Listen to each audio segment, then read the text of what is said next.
জেলে বসে এক নারী তার সামনে রাখা মশলাদার বাঁধাকপি আর আচারের মূলা দেখেই সে ভীষণ রেগে যায়। তারপর ঘুরে জানালায় টোকা দেয়। অবাক করার মতো ব্যাপার, মুহূর্তের মধ্যেই সেই 3টি সাধারণ খাবার আর স্যুপ সুস্বাদু খাবারে বদলে যায়। তার সহবন্দীরা তার রান্নার প্রশংসা করতে থাকে।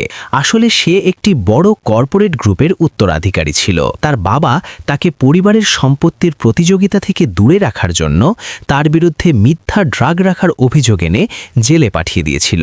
সেই দিনই এক সহবন্দী অসুস্থ হয়ে পড়ে এবং একটু বিশ্রাম নিতে চায়। মহিলা এটা দেখে মনে করে সে কাজ থেকে বাঁচার চেষ্টা করছে, তাই গিয়ে তাকে লাথি মেরে দেয়। এটা দেখে এনা খুব রেগে যায়। তার সহবন্দীরা তাকে থামানোর চেষ্টা করলেও সে কারো কথা শোনে না। সে সোজা গিয়ে ওই মহিলাকে লাথি মারে। মহিলা পাল্টা আক্রমণ করতে যাচ্ছিল, কিন্তু এনা তার গলা চেপে ধরে। ভয়ে সেই মহিলা দয়া ভিক্ষা করতে শুরু করে, কিন্তু এনা যখন ফিরে যেতে লাগলো তখন সেই মহিলা হঠাৎ দৌড়ে এসে এনার গায়ে লাথি মারে। এতে এনা পুরোপুরি ক্ষিপ্ত হয়ে ওঠে। দুজনের মধ্যে মারামারি শুরু হয়ে যায়। এনা তাকে শক্ত করে ধরে রেলিংয়ের সাথে চেপে ধরে। মহিলা আবারও দয়া ভিক্ষা করতে থাকে। ঠিক তখনই গার্ডরা সেখানে এসে পৌঁছে যায়। এরপর এনার ব্যক্তিগত আইনজীবী জেলে আসে এবং জানায় তারা প্রমাণ পেয়েছে যে এনা ফাঁসানো হয়েছিল। জানা যায় যেদিন এনা দোকানে কাপড় ট্রাই করছিল সেদিন দোকানের এক কর্মচারী তার ব্যাগে গোপনে ড্রাগের পাউডার ঢুকিয়ে দিয়েছিল।